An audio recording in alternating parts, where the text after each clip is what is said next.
I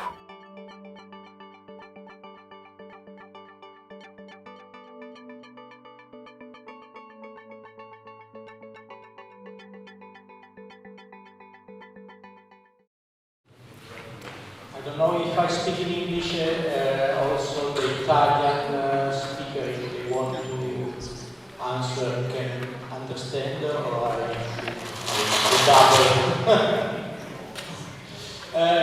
My question is also connected to the work of Professor Carducci, which means each democratic country has also a chart, a constitution chart.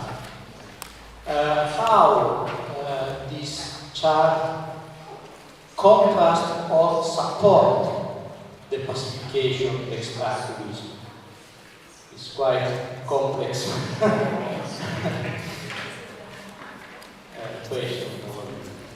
The question is to whom of the speakers can try to answer how the constitution charts of the countries can support or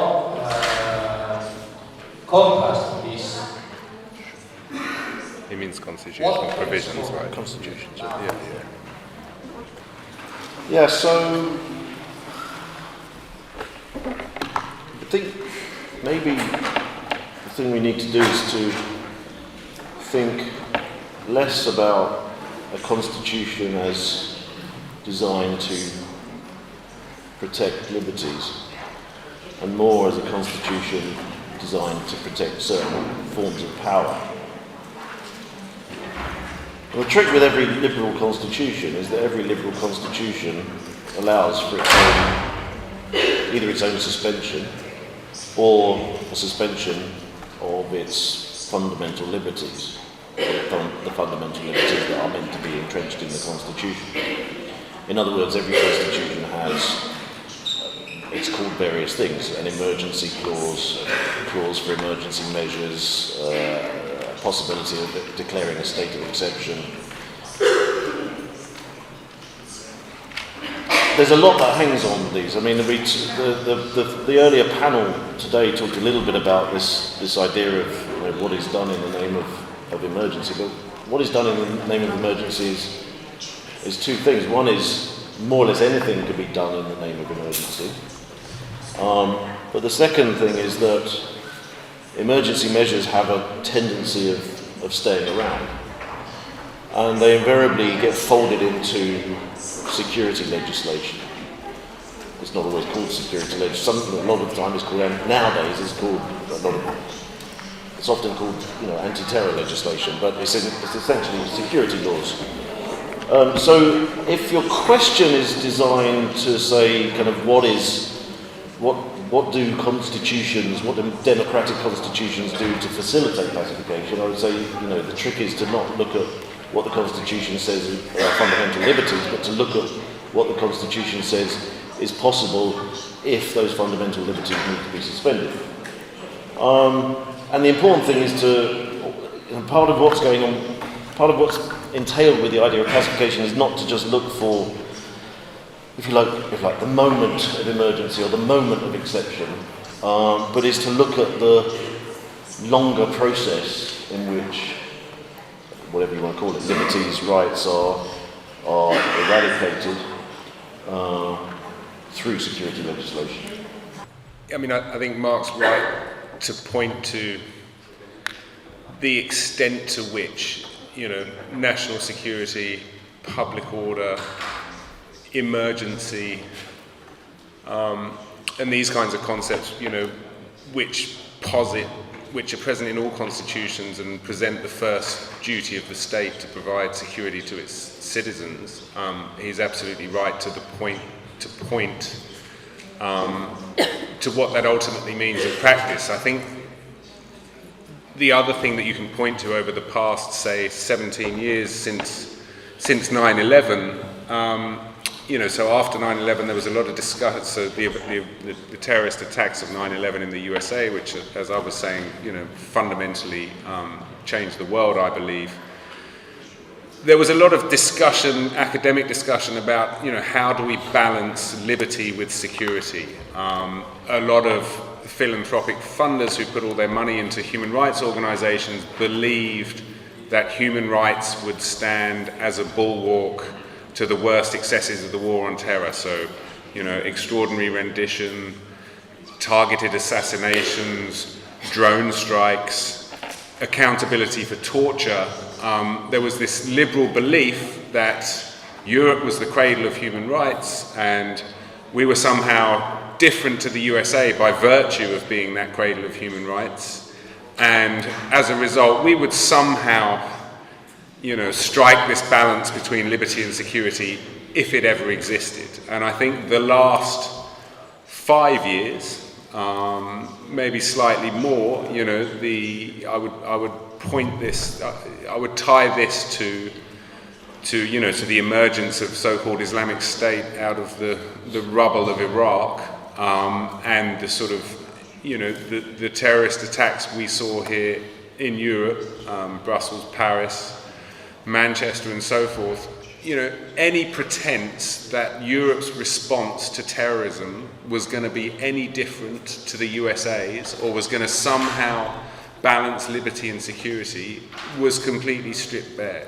It's gone, that idea. And, if you look at the law that France adopted last year, that lowered the floor for human rights protection in a counter-terrorism context to a level that was previously unimaginable, that has set the new bar. So, I think the idea that, yes, with the political will, constitutions could offer, something of a bulwark. Of course they could. To the sort of the most overt forms of pacification that we're now seeing. But the idea that in and of themselves they present, some kind of fundamental protection, I think it's been shown to be completely unfounded by recent history. Just to add a little bit to that from the perspective of these governments that I'm discussing in Latin America, it was really interesting. In just a few years, 18 countries in Latin America revised or replaced their constitution, and these constitutions, this is why scholars have written about the rights revolution, which is amazing, even rights recognized to non-sentient beings. So you can hardly get more progressive than that. And in a way, these governments, and I'm generalizing, of course, there are these details, but going from Venezuela to Bolivia, and people claiming to be doing socialism, right? But still we see, and so in a way, people are surprised that now we have this right-wing wave in Latin America. But when we look at the growth of extractivism and the continuous expansion of extractivism, even under these progressive governments, then it's not that much of a surprise. And second, and I don't have a response to that, this is just a big question I have, how did this happen? How do you have these very progressive constitutional reforms and all this legislation that I said, it doesn't get much better than that, at least in the present, and then the same mechanisms of emergency and anti-terrorist laws being used against the people who are supposed to be in power, right? And indigenous peoples and all these people being accused, now not of Islamist terrorists, but being accused of US agents, being accused of the enemy. So in a way, the mechanisms are still in place and work in these weird ways. And my problem is, this whole energy and struggle was co-opted.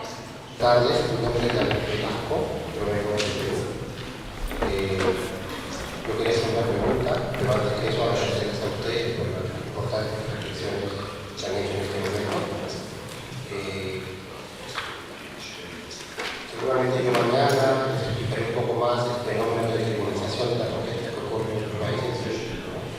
Pero ahora yo quería limitarme a hacerles una pregunta sobre un tema que fue tratando muy interesante, por cierto, y que a mí me permite tener más claridad en los conceptos que tenemos que manejar en nuestra lucha diaria, porque somos activistas, abogados, defendemos la tierra, defendemos a los defensores de la tierra de manera individual y colectiva también. Pero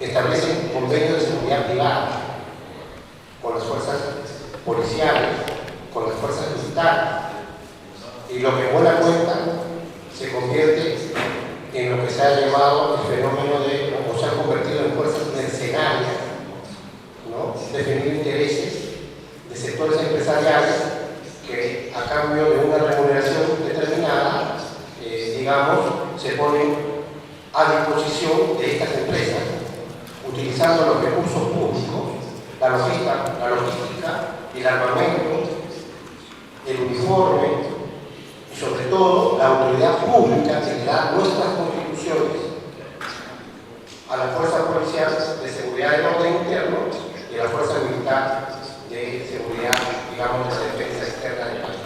Entonces, no quiero exponerme mucho, pero quiero saber un poco qué piensan ustedes de este fenómeno que se está llamando, que está diciéndose que en el fondo está convirtiendo a las fuerzas policiales y militares en fuerzas mercenarias de las empresas en contubernio, sin duda, con el Estado, en su idea, de implementar una política neoliberal, que en el caso del sector extractivo se manifiesta en una autorización de la explotación de los recursos, en un tipo de control, ni fiscalización, ni orden, etc.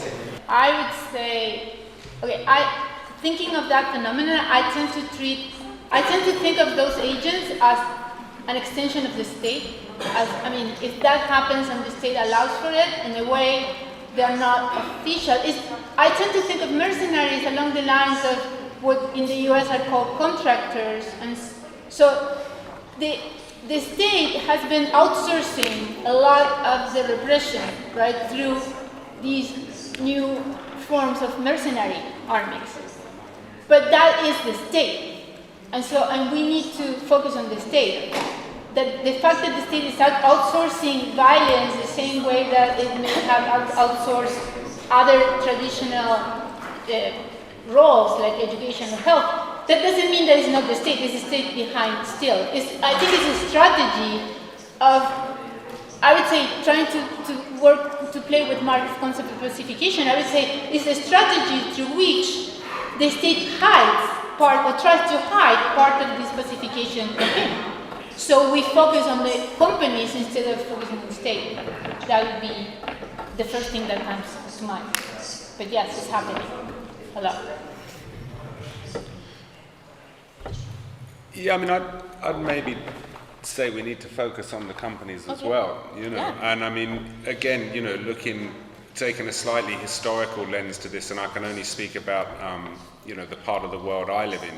You go back to the 90s and there were kind of serious debates within certainly the more progressive governments about the need to regulate private security companies, private security personnel, and the use of mercenaries and private security companies in war.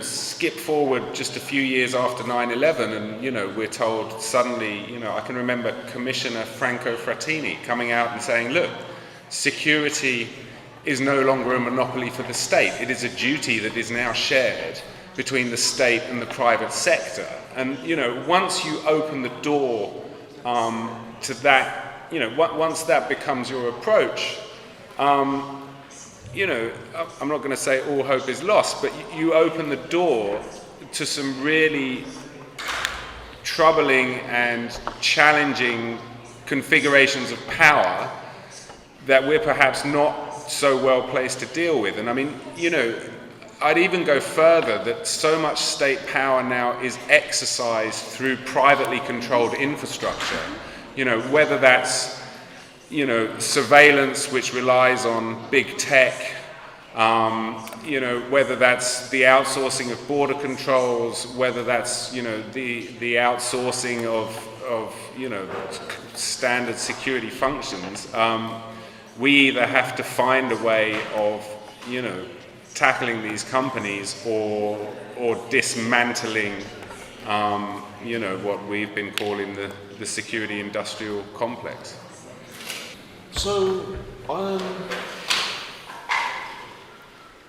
not entirely sure what the issue is here, in the sense that, capital chases money, right? Capital is a process in which money chases itself. And if you have an exponential rise in things called security, then it is unsurprising to find that private enterprises, as they're being called here, which I use the term capitalist, but if you prefer the term private, so be it. It's not surprising that more and more capitalist enterprises have entered into that field. There's money to be made from security.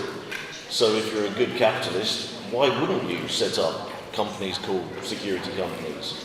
And you could make a very simple case about not using the word mercenary because it's loaded with all sorts of things. The other concern I have about this, what I think lies behind the question, is that, and I think it also is there in Ben's answer, is that there's kind of an assumption built into the question and Ben's answer that the problem is private security. The problem is private security companies. Agreed. And I don't think that's the problem. I think the problem is what's taking place in the name of security. So it may be that some people have a preference to be tortured by an agent of the state rather than a private contractor, but I'm not sure there's much benefit in one rather than the other. If your argument is, well, the state torturers are better regulated, I kind of think you haven't been really following the story, because they're not, right? That's the point, right? They get away with this time and again. So I kind of think the discussion about private security companies, mercenaries, is a side issue. I don't think that's the issue. The issue is what is done in the name of security and how it's justified. Volevo solo aggiungere qualcosa in risposta a entrambe le questioni. Da un lato credo che sia un problema attribuire un valore in sé alle carte costituzionali. Allora, per molti motivi. Da un lato chiedersi se una carta costituzionale difende o offende i diritti del cittadino dipende propriamente da come essa è fondamentalmente usata, in quanto il diritto di base è interpretazione. Allora, se noi chiediamo a una carta costituzionale di dirci tutto, cioè di raccontarci esattamente come poi il mondo dovrebbe funzionare, forse non stiamo effettivamente parlando di una carta costituzionale. Questo poi pone un sacco di problemi a seconda delle tradizioni giuridiche. È chiaro che se si risponde in termini di common law, dove una Costituzione non è scritta, è un po' diverso che rispetto a delle esperienze invece dell'Europa continentale, ad esempio, in cui le carte costituzionali sono scritte. Non ho nessun tipo di fede nella Carta Costituzionale in sé per sé, ma tendo a pensare che sia problematico imputare al diritto, cioè alla norma, un valore positivo o negativo, proprio perché credo che siamo in una fase politica, capitalistica, neoliberale, in cui ciò che ha la meglio sono veramente le tecniche di governo, in qualsiasi modo esse sono queste che permeano la realtà. E questo per me significa anche che quando noi ci chiediamo che cosa fanno queste corporations a cui ovviamente imputiamo tutti i mali, non dobbiamo nemmeno dimenticarci che però c'è uno Stato che mima totalmente il mercato, che fa esattamente da agevolatore del mercato, per cui è vero che la colpa è di queste corporation, ma è vero anche che poi chi implementa, aiuta queste corporation è proprio lo Stato, ed è lo Stato che, ad esempio nel caso NOTAP e nel caso NOTAP, che sono quelli che sono usciti come casi specifici in questa discussione, lì è proprio lo Stato che criminalizza la popolazione. Lo fa certo non difendendo nient'altro che se stesso, le sue scelte di politica economica e in definitiva proprio queste corporations, invece di difendere, come ipoteticamente la Carta Costituzionale prevederebbe, il cittadino. Credo che ci scontriamo con questo e che anche quando lottiamo dobbiamo capire che le nostre forme di attivismo devono essere completamente plurime, perché abbiamo lo Stato contro, abbiamo le corporations contro e sul piano invece di scontro fisico certamente abbiamo anche la polizia. Io semplicemente volevo riprendere la questione dell'emergenza. Io penso che in Italia, con l'entrata dell'emergenzialismo, quindi quello che dicevo nel mio intervento a metà degli anni 70, fine anni 70, l'Italia da un lato è entrato a pieno regime nel sistema reganiano carceriano, dall'altro lato di fatto c'è stata una Costituzione formale, Costituzione materiale che ha scalzato totalmente la Costituzione materiale, formale. Cioè ormai noi viviamo dentro uno stato di eccezione permanente e questo stato di eccezione permanente in questi lunghi 40 anni è stato fatto totalmente assorbire all'interno della popolazione e oggi la popolazione è ben conscia di essere sorvegliante e sorvegliato. E dentro questo meccanismo che oggi si crea la società del controllo e dentro la società del controllo c'è una continua ridefinizione del nemico pubblico e che può essere il manifestante, così come può essere il migrante, così come può essere il tossicodipendente. E dentro tutte queste ridefinizioni del nemico pubblico si sono costruite una serie di impalcature di leggi speciali che oggi colpiscono tutti quanti noi. I have a question. Thanks for your presentations. My question is on the strategic reason behind the framing in terms of pacification. You said earlier that training spaces there was a lot of problem because there was a lot of euphemisation behind this concept. Why choosing the term pacification? Why not, for example, make the tie with the history of counterinsurgency? Why not using counterinsurgency? Because when you say that everything started after the 9/11, or the 9/11 was like a turning point. Yes, we can debate about that, but we can also say that before, in the last 50 or 40 years before, was the development of all the techniques of counterinsurgency in the area of colonial, post-colonial wars. So for me, I wonder why, and what's the strategic reason, because I guess it's a strategy to use that, so what is it? For using pacification rather than counterinsurgency or another concept to explain this process? I guess that's for me. I mean, of course, you're absolutely right. You know, you can draw a straight line between the tactics developed in the colonies. But I think, you know, okay, we could call it war and counterinsurgency, but for us, it's the breadth of issues that pacification potentially captures, right? It's like, you know, how does globalization deal with its discontents? You know, the disposable people that are thrown up by neoliberal globalization. How do states deal with social conflict? How does security manifest itself when faced with people who want to challenge power? And it's also interesting sitting here with Mark and hearing how we differ in the responses to some of the things that I mean, for us, pacification is a nice framing, but it's not going to be without its problems, I think. But also, how you explain the world is not always, dare I say, how you define your strategies of resistance in the short term, right? I mean, we're not going to sit there and say, everything that we're trying to do as T&I, or all the movements we're going to work with, or, is going to stem from this specific understanding of pacification. But I guess we want to we see it as a way of shifting the discourse away from these sort of, fairly, I'm not going to say unhelpful, but, problematic constructions like shrinking space, like the idea of balance between liberty and security, like whatever, conflict and order. But yeah, we've thought long and hard about it, and we're still, like I say, it's not without its problems. You want to add something? Yeah. So let me just disagree with Ben again.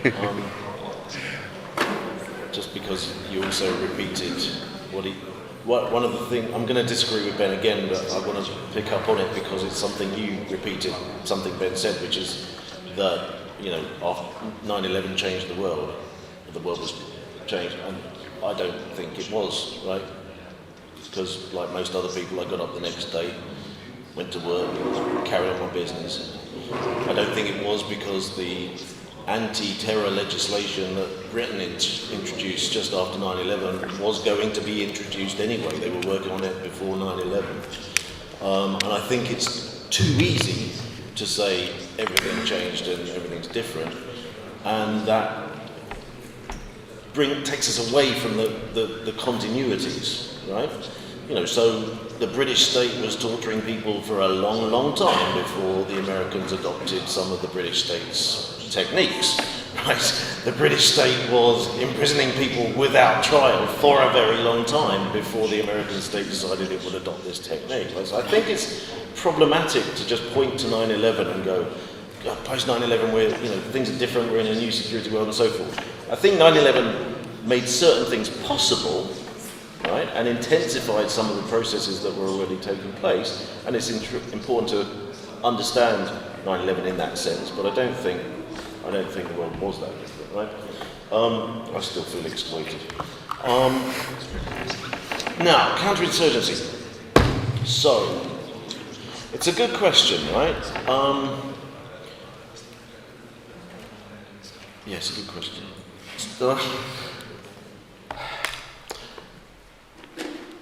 So one of the things I like about pacification is partly it has a much richer history than counterinsurgency.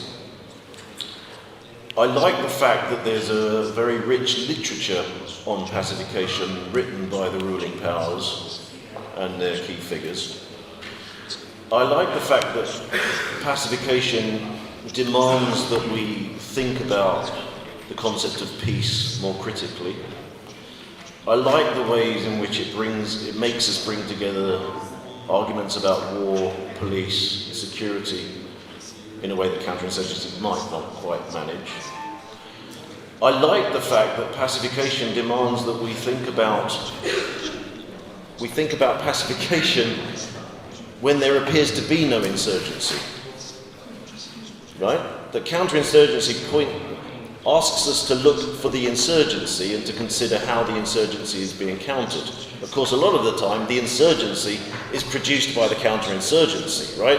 Because the term, if you take a colonial context, for example, the insurgency exists because the colonial powers are there, right? So the counterinsurgency, in effect, creates the insurgency.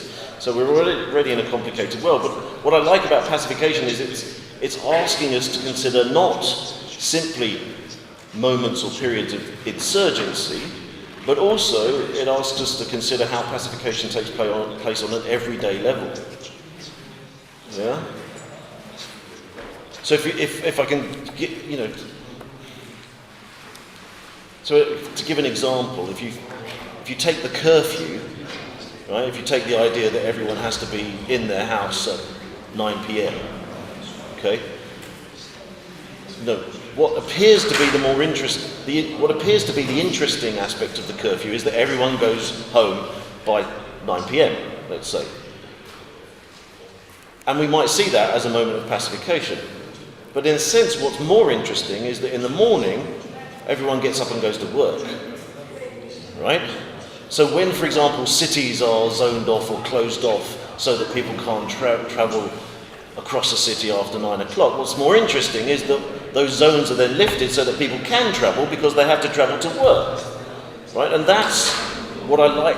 That's what I'm hoping that pacification does, right? It's asking us to consider, if you like, the everyday of pacification as much as the moments of exception, the moments of emergency, the insurgency, the moment of resistance, and so forth.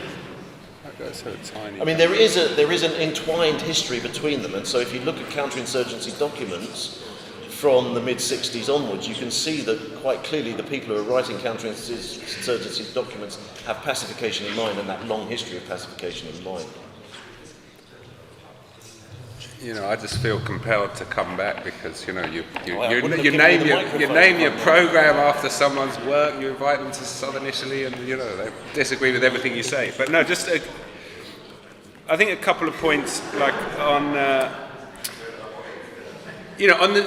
when I was talking about the things that changed the way TNI went about its business and did its work and made, you know, the concepts of peace and security as a program no longer viable or you know, a sound framing. And you're absolutely right. You know, the Terrorism Act 2000 made permanent 30 years of what was previously emergency legislation. You know, that happened the year before 9/11. But equally, I think, you know, if you're sort of in the business of trying to think about progressive social change, you know, 9/11 changed politics, and it changed the politics of the possible, and the conversations we were having about, you know, the value of human rights protections within constitutions. You know, if we see that as a very real struggle that plays out in the courts, you know, 9/11 fundamentally changed what was going to be possible in terms of the way, you know, human rights judgments and practices were going to fall. So, to your question, I mean, I could add, from my perspective, trying to work with this concept is, well, pacification works through campaigns that we can delimit, and also in comparison to counterinsurgency, while counterinsurgency and the literature, of course, includes the cultural aspect, but it's more from a very military, strategic point of view, where pacification, I think, allows us to think strategically of these campaigns that are campaigns of capital. So in that sense, I mean, we were discussing with Brendan earlier today, and I was saying, you know, on the one hand, it reminds me of hegemony. On the other hand, it reminds me of Foucault's concept of the dispositive, but whereas the dispositive is broader. I mean, pacification is about capital and capital accumulation, right? And it brings together the military with a political component in a way that I think is more productive than, you know, as an added thing to the military in counterinsurgency. I have a question. Mark, you tell that pacification is a class war, and I was wondering against who?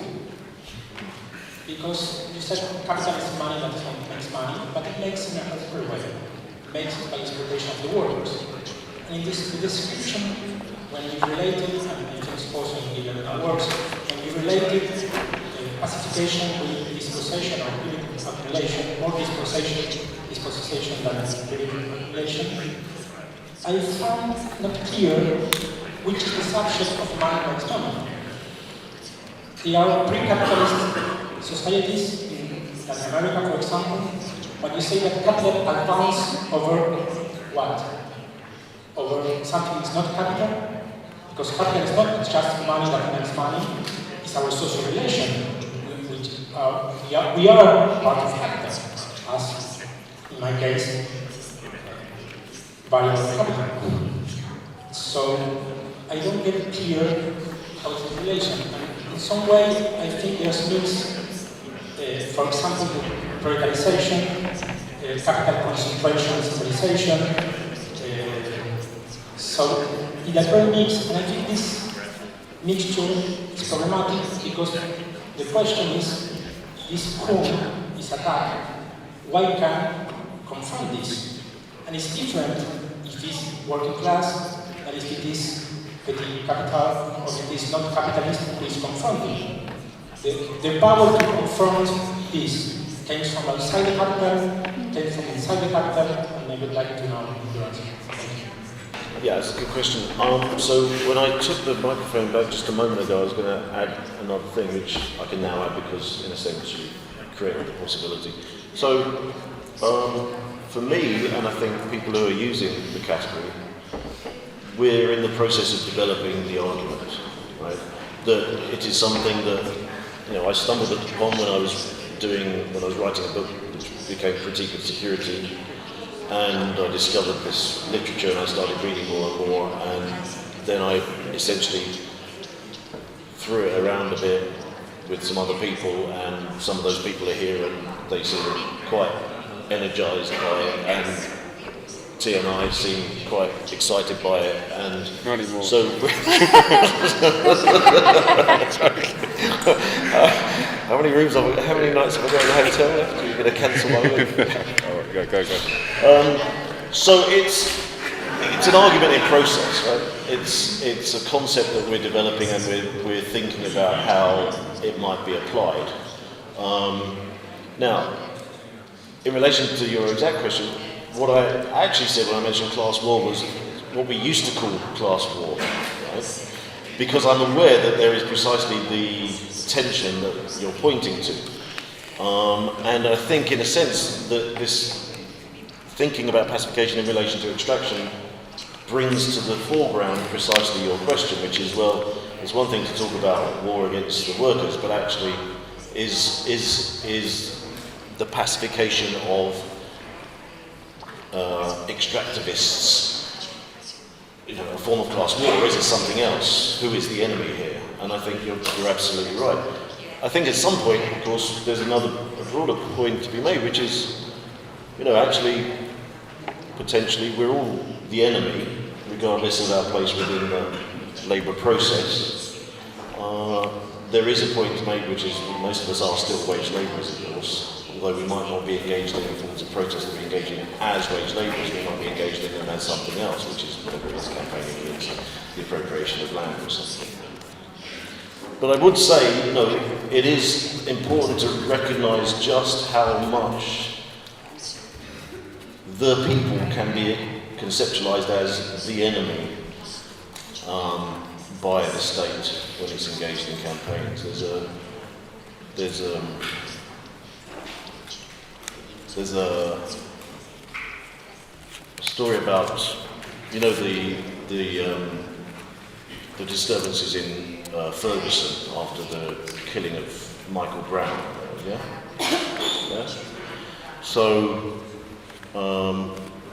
it turned out a year later, under CNN ran a Freedom of Information request, and they got hold of some of the internal memos from the National Guard, Missouri National Guard, and the memos were referring to the enemy, okay, and then the enemy being the protesters, and then someone obviously said, maybe we shouldn't use the language of the enemy, maybe we should use the criminal elements, and so they shifted very quickly from talking about the enemy to talking about the criminal elements.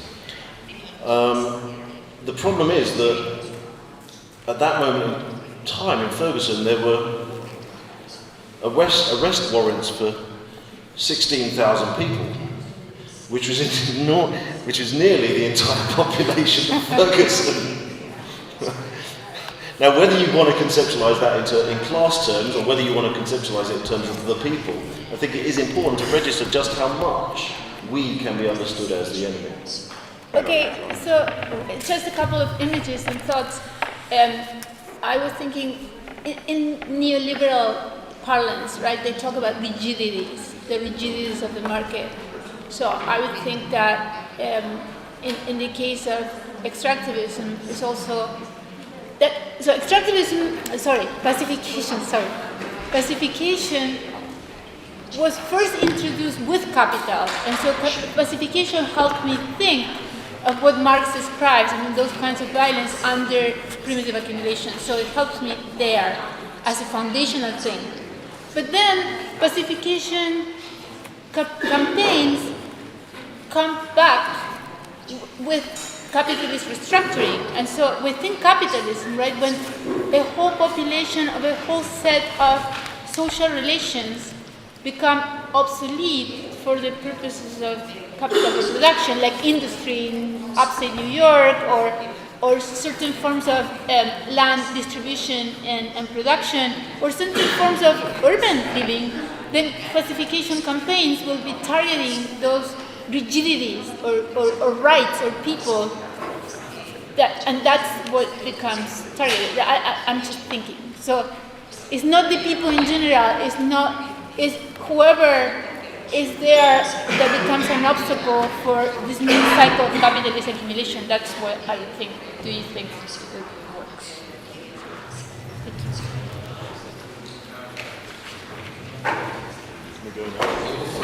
Can we go now? How do you say? Was related to what I discussed before about the relationship between pacification and counterinsurgency. And if I look at the Cape of Africa, for instance, there are two different theories. Did you say the Cape of Africa? Did you say the Cape of Africa? case, I think. Globally, the case of Africa. Where, for instance, if you look at under the lens of the resource wars perspective, you see that, okay, there is abuse and use of international companies of police forces like the Niger Delta. You know, to pacify local resistance. But in some cases, you also have the intervention of non-state actors, armed actors, like for instance, the Niger Delta, you have the Niger Delta Avengers, or the men, or all these kind of, let's say, independentist armed struggle movements that are actually rising from the resistance against the damage brought down by transnational companies, or in West Papua or the Solomon Islands, where the insurgents and independentist armed independentist struggle generated from the impacts of the struggling activities of transnational companies. And this is not, I think, comparable to what we're discussing, that the police is trying to, the state force is trying to control local communities' resistance. It's something that's very different, because it is about the intervention of armed forces that are non-state. And this triggers a kind of war, or low-intensity warfare. How do the two things relate? Is there any chance of instilling some common responses and some common analysis from the discussion we're having here, and if you shift it on the resource wars perspective? I think you've pointed to the answer to your own question in the way that you asked it, and I don't,